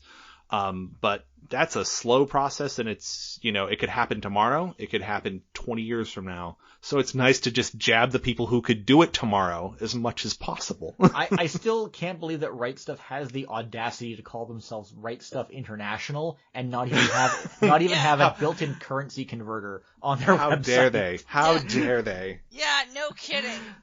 So when you see prices, they're like, oh, this is pretty good price. And it's like, oh, this is an American. Oh, my heart is broken. Yeah. It's annoying that ordering from the U.S. is about as convenient as ordering direct from Japan for a lot of stuff. And that's the grind part is. It's like, if I want to get a figure and I've got a choice of getting it through, even a Zen Market versus, Right Stuff, it might be a rinse both in cost, shipping, and general hassle, and that's wild. That's wild, and it's weird because it's weird to think that that's sustainable, and that there isn't somebody who'd just be like, oh, there's blood in the water, let's get some money. Oh well, not much we can do about that. At the recent Discotech Day, Justin Savakis was good enough to point out after he was asked that Discotech is looking into getting Canadian distribution in place because they're similar to Sentai. They don't really have a distribution arm that they. Yeah, but they're also just bless his heart. Yeah. Well, also it's like I can give Discotech a lot more leeway on that because it's same. a newer company run by a bunch of fans who are scattered literally across the surface of the earth. Yeah. Out of the goodness of their hearts for the most part. It is a organization that exists because of how our modern world is built. They have a lot more leeway in doing this and being behind the ball than Right Stuff or Sentai. Full stop. Conversely, it means a lot of their big recent titles aren't even on Amazon.ca. Unlike Sentai and Nozomi and a few of those other companies, they are acknowledging the problem and saying they're going to look into it. But the problem is they have. I think they have to acknowledge the problem when some of their staff lives in countries where they get 1,000% more screwed than even Canada, specifically New Zealand. So it is the worst. Yeah. The worst place. Oh God. Yeah. And yet, I don't even want to think about that. I don't even want to. No, just no thanks. Yeah. Shout out to all the New Zealand homies who are SOL on anime. As Elaine pointed out, our friend Elaine pointed out, our wonderful friend Elaine. Video on demand, purchasing, just isn't really a thing for TV shows at all in New Zealand, because just the way the rights are worked out there, it's just not even an option, which is insane. And it just shows again how, the further you go out internationally, the more diluted all these options become. It's weird how many places become afterthoughts. Yeah. Even though it's you look at every other metric and you're like, they could afford the same stuff if you just make it available. But the thing is that Discotech is currently having a major warehousing and distribution problem in the United States. Yeah. And understandably, they are trying to get that worked out before looking into Canada. No, and you got to do that. Again, they're at the scale where they have different, they get a lot more leeway. Yeah. It'd be a hugely different thing if they were even half as centralized as a Sentai or a Nozomi. That's a different, it's just a different, it's a different league of stuff. It's a miracle that the company exists in so many ways. And I appreciate that they're there doing what they're doing, covering what they're covering. Because there's a lot of stuff that would not happen without a company like Discotech in the mix. Sometimes that might have been a good thing, Charge Man Ken. I'm kidding. I love Charge Man Ken. We all love Charge Man Ken. This is a pro Charge Man Ken podcast. The ultimate in family entertainment, damn it. Yes, exactly. 7 minutes of justice in every episode. But the point is that isn't going to happen at a Nozomi or a Sentai. But towards that end, that means that they get a leeway that I'm not going to afford to establish companies that have existed in one form or another now for 30 years. It's just sorry, I'm going to hold the line on that. You can't just keep leaving money on the table, and you've been told 1,000 times that money's on the table, because that also means that like you are not servicing those fans, and in the lieu of servicing them, it's a good thing that like Utena's all up on YouTube, Nozomi, because otherwise it'd be a real pain in the neck for a lot of potential viewers to see, but they can't become potential buyers. 1/6 of that audience can't buy it. And even then, like, wouldn't a lot more people in Canada see Utena if it were on Crave right now? Probably. Could you imagine if they said, from the people who worked on Sailor Moon, Utena? Hopefully not dub only though. It's a shame about that dub. It deserves better. And it's a shame too, because the crew and cast of that dub are from like New York, and New York has actually made some pretty good anime dubs. NYC has like the same thing that like I think Vancouver has, which is if you give them time to do it right, firework. Yeah. If you rush them, you rushed them, and they just like LA can ham their way through it. Texas can kind of like they can work under a rush. Yeah. And why in Vancouver they need to be given the time to do it right. Like, otherwise, there's a spin-up period, and by the time they have gotten comfortable, the show's over. Like, the dub for Caracano / His and Her Circumstances is a masterpiece, and that's in New York. I still love the fact that NYAV does good shit. Yeah, I still love the fact that with His and Her Circumstances, that they actually, for the live action segments of the next episode previews with the voice actors just reading off the script, they did the same thing with the English voice actors and put branching paths on the DVD so that when you watch the dub, you see the English voice actors. Yeah, exactly. Reading the next episid preview off of a script. I love that there's that much effort put into it, but they got the broadcast masters, right? Yeah. They didn't get the home video masters. Yeah, it's too bad. But then we're pretty much stuck with that version because the Blu-ray is not worth licensing for Karikano because they did not.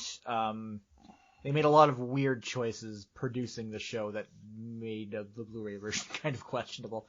So Gynax for you. Yeah. So one last thing to talk about in terms of news: Time Warner, in addition to all their leveraging going into HBO Max, they don't seem to care too much about owning Crunchyroll anymore.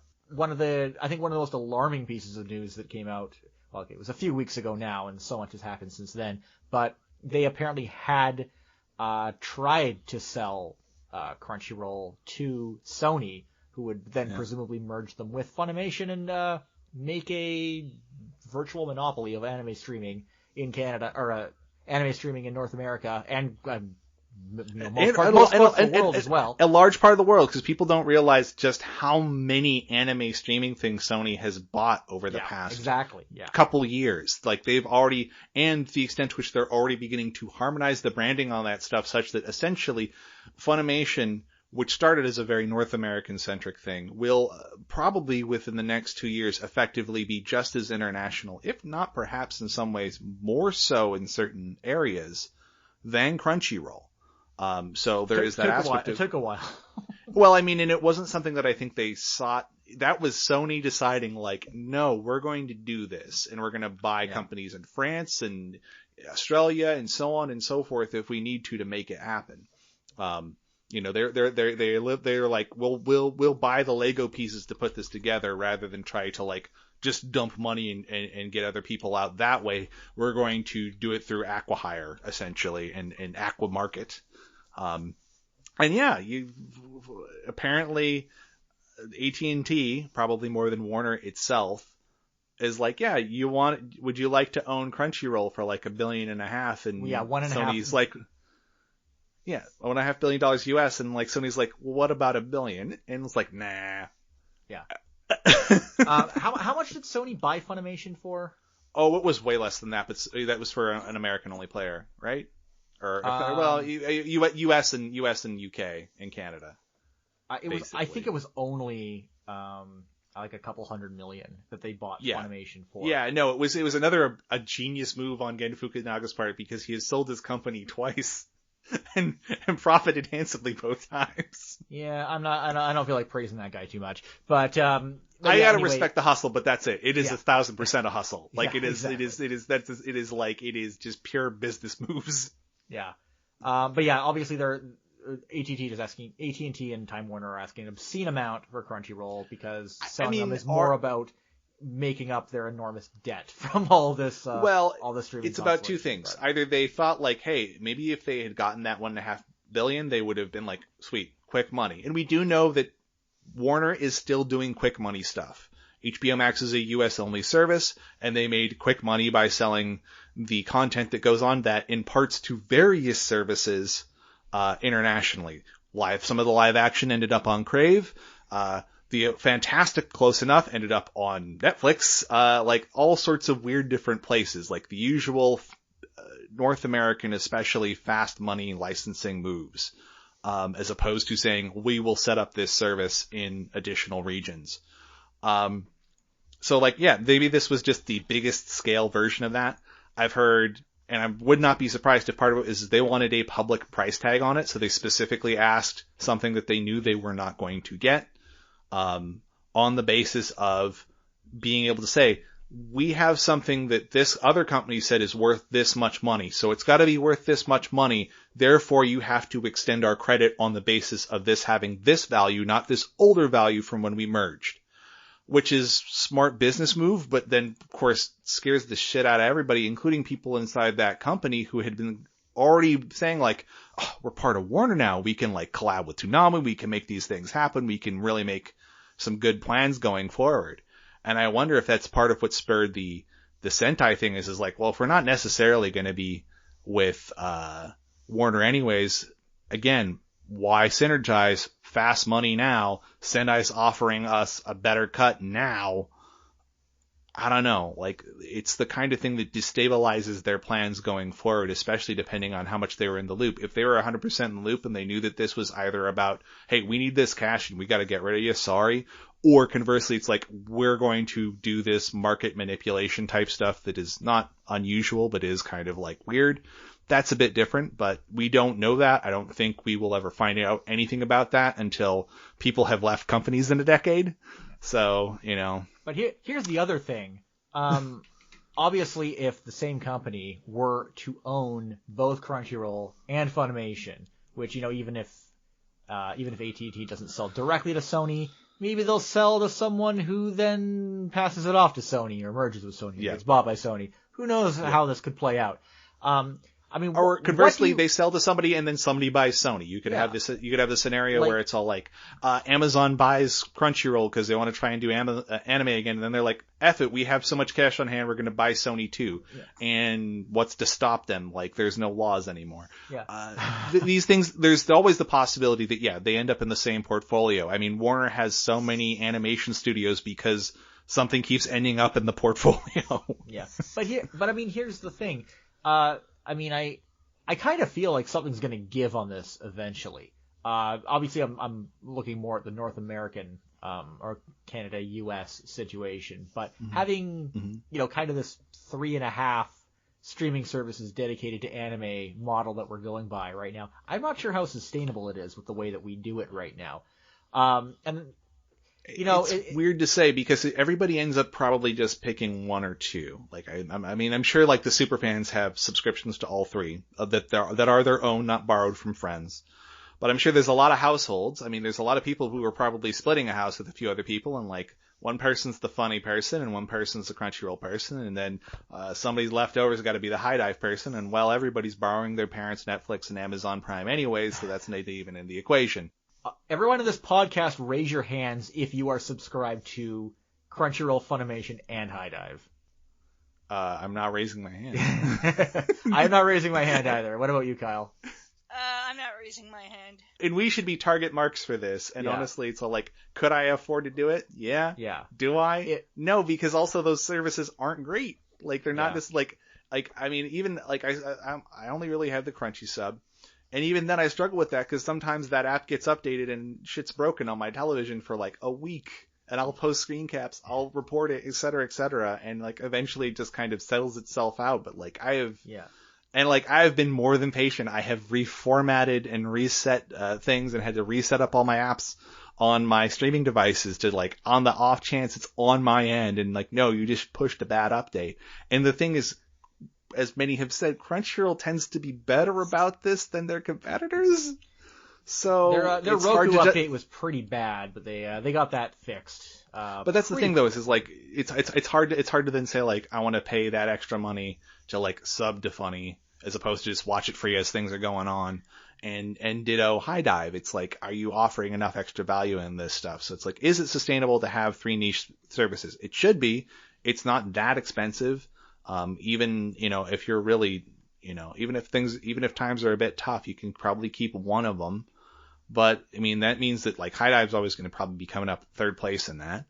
And then it's like, it's a season to season thing, whether it's Funimation or Crunchyroll's a better deal. And they're actually pretty easy to drop resub to. So if you're really going month to month on it, like you're just like, I'm going to pick up you always can be like, I'm going to pick up a month of Funny and go hard with the catch up. And then toss it. I mean, that's kind of the more practical way to do it. Not like I have Crunchyroll and High Dive right now. I'm thinking of dropping the High Dive once I watch through a certain number of titles. I went in on that early bird deal they had for the subscription, but it doesn't really feel worth it after a certain point. Might go for Retro Crush. That might be worth getting ad free. But I was still waiting on Dear Brother though. So I cannot wait for Dear Brother. None of us can wait for Dear Brother. None of us can wait for Dear Brother. That is going to be the bomb. That is going to be so much fun, and it's annoying to see other shows, even though some of them are good stuff. Like I like Kobato. Kite's a classic. There's other stuff that's turned up in the interim, but I'm still like, it's not what I was waiting for. Sorry, it's not what I was waiting for. I think that's another question with some of this stuff is like, do we see more ad supported stuff as this market matures? Because it's the only way to get people to have multiple services is like more ad supported tier, type stuff. Or does it simply become there are these services with the new stuff and then back catalogs just constantly shed to your ad supported stuff, which is fine when it's like Retrocush. I got to give them so much props because video quality is so consistent. Yes, there's some questions back and forth with that subtitle issue and all that. Like that's a sort of a different aside, but like the quality of what you're getting, especially for free, is great. You compare that to Tubi and it's just roulette as to like how good or bad an encode is with them. I have had stuff on Tubi that looks just fine. Tubi. I have I on impulse to call them Tubi. Yeah. Well, I mean, I'll tell you the encodes they had for .hacksign are pretty Tubi. They look so rough. They have so much judder, so much artifacting. The fan subs I watched back in 2002 looked better. Bad DivX encodes from 2002 looked better than it's, and it's not on a lot of other places. So, and there are some things where you can, weirdly, one of the things you can use as kind of a general gauge as to like how good or bad a service is doing their encodes is Blue Submarine number 6, because it's on Crunchyroll, it's on Retro Crush, and it's on Tubi. And Tubi is clearly third place. It looks so much better on Retro Crush. It looks so much better on Crunchyroll. I mean, that's the flip side, is as these things shift to free services, that can be good for exposure, especially as people get more used to the idea that you have more than just Netflix and Amazon and these big title services on your streaming devices. That as people get accustomed to the idea that there is free television that's streaming, with ads. But at the same time, it's all like, if what they see is garbage, it's not gonna, like, if the first thing they pull up and they're like, oh, I remember watching that and it just looks like hell, they're not gonna dig. They're done. You will shut them off so quickly if it just looks like shit. And it's strange how like these services all kind of thrive with different models. We look at how well something like Retro Crush is doing as an ad-based service, and then you look at Crunchyroll, which basically has limited their access to their free version in Canada because they can't seem to sell ads up here. Like, even though Tubi and Retro Crush have no issue with that. And I think also it looks like Tubi and Retro Crush are working with some sort of third-party video ad network, and they're like, you know what, that's fine. Like, what we make off that is enough to make this rents going forward. And I feel like part of the things is I think Crunchyroll is trying to do something more direct, and whatever it is in the mix of stuff, yes, if you are really good at it, direct ad sales are great because you're going to cut out a middleman, you're going to make more money. But that does then mean each market needs that. So you either need to be in a position where for the markets you're not going to do that, you work with a third party and you build your platform to be flexible in that way, but that's its own cost that then has to be paid for by those ads. Or I guess you give up, which is probably fine because as we loop back to the start, Crunchyroll is niche and is not a broad thing. It's not something that's it's preaching to the choir, which is fine. There's a lot of value in that. There's a lot of money in that. But it's not something that then makes something ad supported, maybe that's not the lane for that, but maybe it doesn't have to be. I think the interesting thing with Retro Crush and how warm the response has been on anime Twitter to it.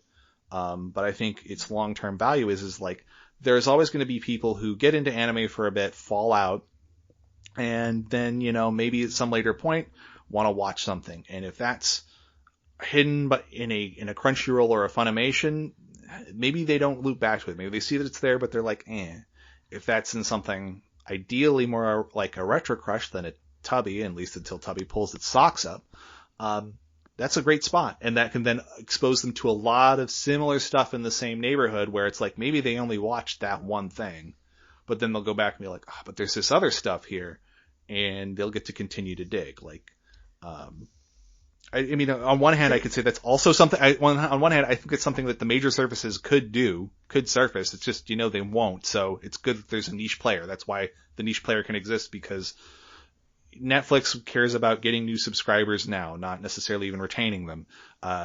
Amazon is just like, this is a throw-in on you giving us all of your sales data and view data. We really don't care beyond that. It's like, it's great that you're watching The Boys, but really what we want to make sure is, knowing that you watch The Boys, can we sell you this Panini press? It's an entirely different sort of sensibility. See, I think the thing I find interesting in the fact that there's such a lack of uniformity among the different streaming platforms. They have different business models in some ways. And they do kind of, they compete based on the way they run their business as, almost as much as the content they have, which raises the question that we have talked about on this show before. Things are a lot different in Japan, but one of the big criticisms that people have about how people want to have all their content on one service is how it's like a monopoly and services will have nothing to compete on. But you have services that they're already competing on features. They're already competing based on their business models. Well, anime, like I said, anime specifically, there's a lot of these libraries now that are turning up on multiple platforms because they're held by a third party. And why would you, if you're holding this as a third party and you're not going to build a platform, well, why would you put it in one place unless the bag you're getting is fantastic? And then you look at Japan, as we've mentioned before, and they have multiple streaming services there that have almost all the same content. You can get the same shows on almost every content. They do not, with the exception of Netflix and Amazon, they do not compete based on exclusivity and content. They based on features. And why do we have to have this whole consolidation issue here when there could be more content sharing among all the services and they can compete based on other merits? It's just like, it's like we're just approaching it completely in a completely incorrect way. I would argue, I don't think you're wrong there. I think there's a lot of value in saying everything has everything, and then you pick the ones that are doing that in the way that you like. It's like I said, it's just at complete odds with the institutional inertia behind the syndication model, particularly in North America, where it's like the whole idea was this thing's on this network, and then it goes back to the production company, and then that production company can then put it into syndication packages, and those will be on specific markets, and each market is another little bit of money that this gets syndicated to, and then we'll do the same things for putting things overseas in that way, and we'll get syndication, and you know what, we might even, if our overseas syndication might put us into the black first versus the US stuff, so we're already happy, and everything else over that is just gravy and royalties. And it's a good thing because we do actually have royalties to pay because we actually have proper unions and so on and so forth. That's all well and good, but it creates a lot of incentive for saying this thing is in this spot at this time, available in this way, and only there. It ties back to the first thing we were talking about, how you look at Crave. They don't have exclusivity on Sailor Moon, but they just deliver it in a completely different way to a different audience in a different kind of almost different cultural context.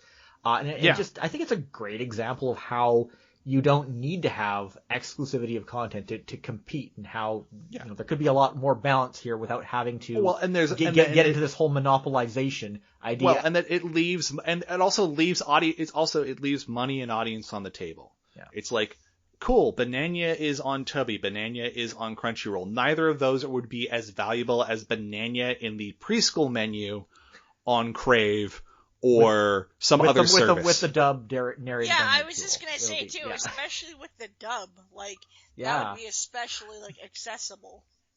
Yeah, exactly. Good example. And if that made Mike Toole an overnight celebrity with his smooth dulcet tones, so be it. But it's, it needs to be in a place where people can actually discover it. Monopolizations always make me feel just a little uneasy, but I just want things to be more accessible for more people. I want more things to be easier to access. I want prices to be cheap and low. I want shit to be more accessible, period. I'm not even as a big disability advocacy person, especially through online and on Twitter, when I tend to do a lot of my advocacy for disability rights, I just want more accessibility. I want more ease of access. I want more things to be shown in more different streaming services. Honestly, you had the right idea with you had a great idea with the idea of Banania being accessible through a preschool, like a preschool section through something like Crave. That's a brilliant idea. Especially if it's with the dub. Of course with the dub, because there's so much dubbed content that's meant for a younger audience that currently just sort of sits on a niche platform, and people will appreciate that. People might bring, otaku parents will bring their kids to it, but it's interesting because there was a little bit of buzz in the past couple of weeks about how much anime ran on Nick, and how many people don't realize their first anime experiences were on Nickelodeon. Yeah. Watching Noozles, watching realizing it could have been something like Maya the Bee, Exactly. Or there was one that was an even deeper cut than that. It was Mapletown. Oh yeah. And you're like, not only is that somebody's first anime experiences, that's somebody's first Ikuhara. Yep.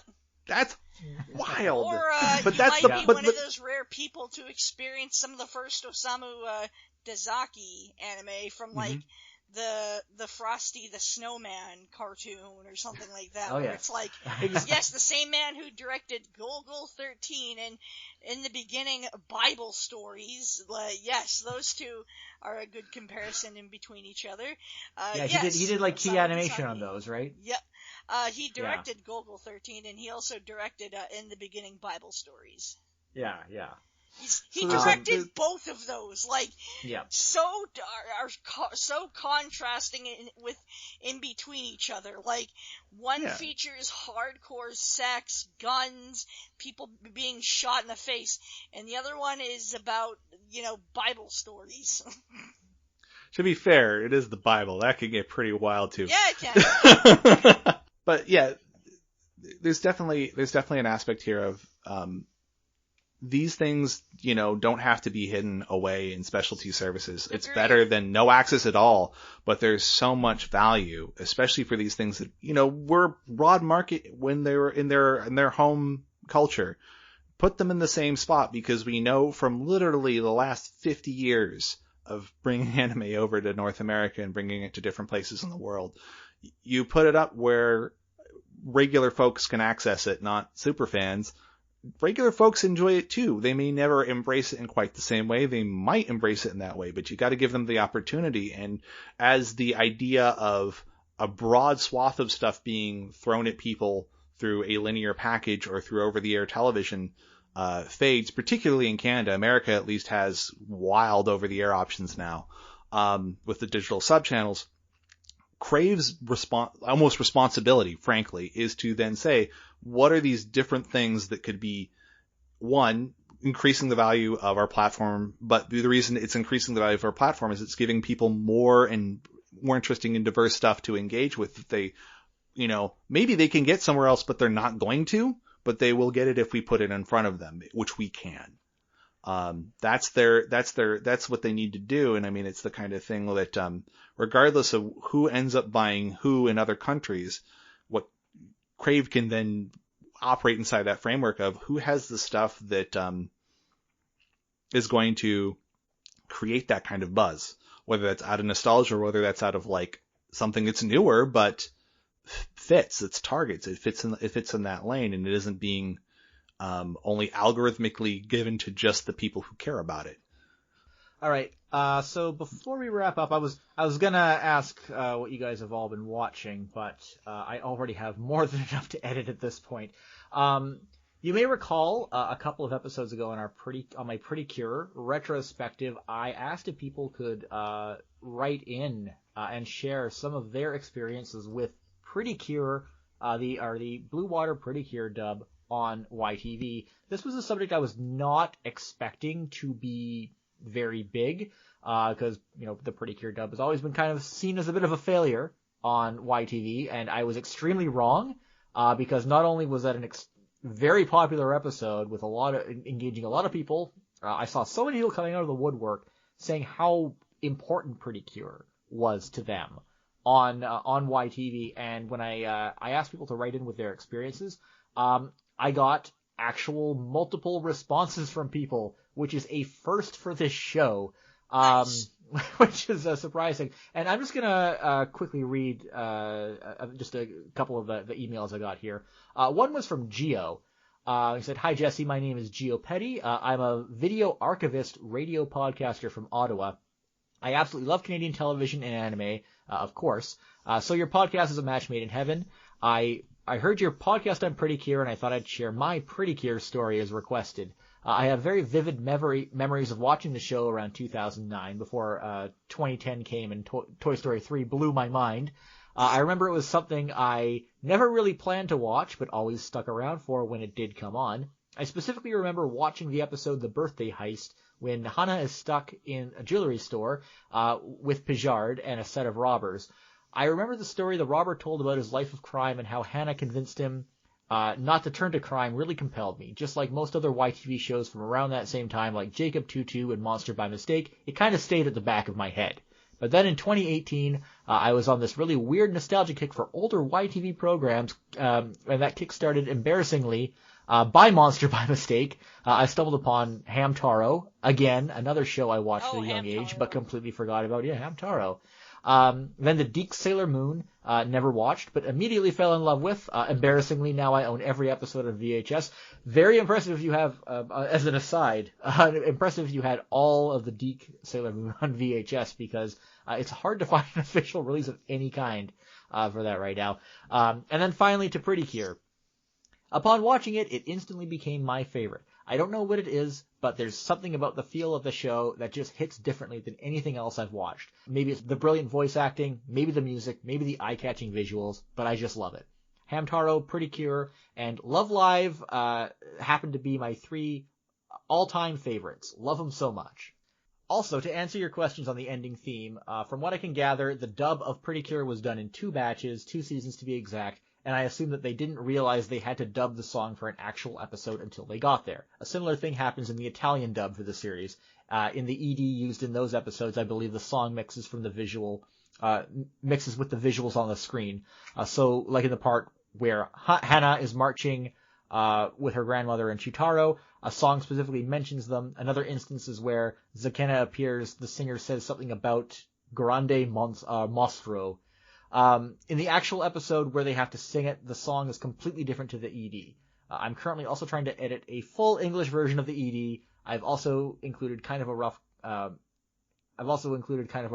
cobbled together choir version that you can hear in the English dub. Anyways, I'm sorry for such a long email, but I absolutely love the show. I can't wait to hear more. Okay, and one from Cure Crystal.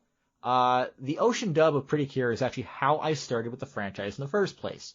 I remember hearing it every Saturday when it first aired, and I had a good time. I got invested with the franchise, which leads me to my favorite season, Heartcatch Precure, and it also leads me to become a hardcore fan of the franchise, and since then I connected Precure to other Magical Girl anime. Because of the dub, I love this dub so much, and I'm sad they didn't do Max Heart. I am also sad that they didn't do Max Heart. I really wish they had gotten to dub that portion. Man, it's Pretty Cure is like one of the greatest misses probably in the past 20 years in terms of something that would have been just like, if for Canada, if not for all of North America, certainly for Canada alone, would have been, again, as we said, everyone was prepped by Sailor Moon. People were ready for this. Yeah. Like I said, in the Pretty Cure retrospective episode, I would just love it so much if Toei, if they could even just get the 2 principal actors from that Blue Water Pretty Cure dub back, and get them back as Hannah and Natalie, even if it's just those 2, and dub Max Heart. That would be so cool. I would be all over that. It would be a dub Crave original. Yeah, a Crave original. Yeah, think big. Yeah. And also one final email from Lisa.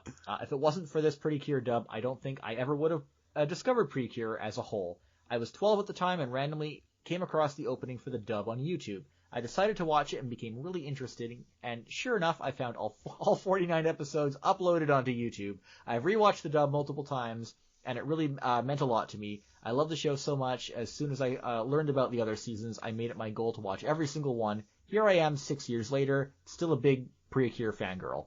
The dub changed my life and introduced me to what is now one of my favorite franchises. I know this probably isn't the most exciting story, but I just hope anyone who might read this will know how much Pretty Cure means to me. Aww. It makes me sad to know that none of the other dubs have been able to live up to the original, but I'm hoping someday we'll get one that's just as good, if not better, than this one.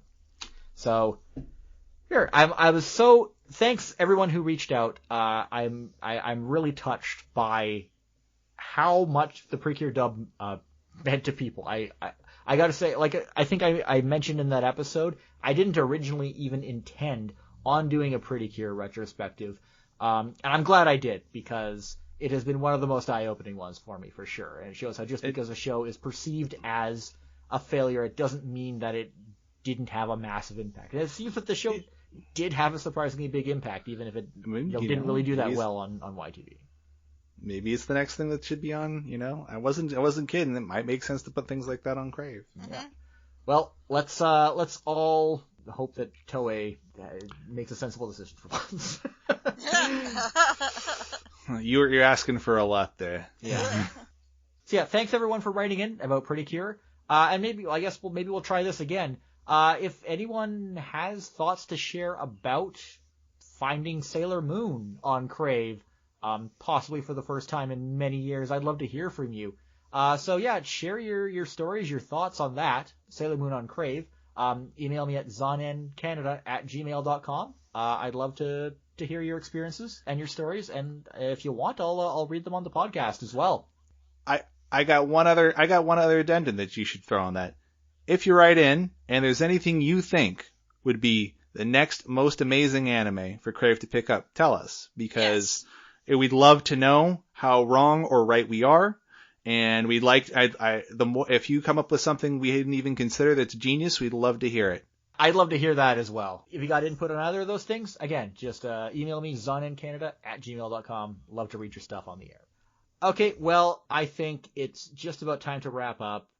Thank you so much for coming on, guys. And I just hope if you can just share with everyone where people can find you on social media. Kyle, where can folks find you on the internet or social media? I am available on Twitter and Instagram as ChibiUFO. You can find me posting about old obscure video games. You find me talking about queer stuff. You can find me talking about horror, disability advocacy, social justice, and that regards. As always, Carl R. Olson on Twitter, Instagram, Facebook, etc. KRLROLSON. And of course, music's up at ultraclastron.com. Last thing I did was actually somebody chopped up a Symphogear song into a rap track, and I rapped over that with just generic otaku garbage bars, and it was fun times. So, I might be doing more of that because, gotta do something right now. And, on Twitter I just mostly post annoying garbage.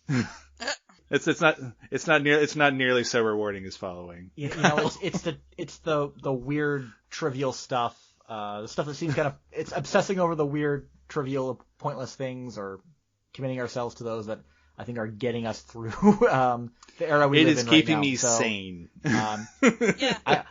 there was a point when I was worried I was hyper fixating on all this Sailor Moon on Crave stuff, and I think there are definitely worse things I could be hyper fixating on right now. So, it's all good. Everyone Definitely. needs a breather.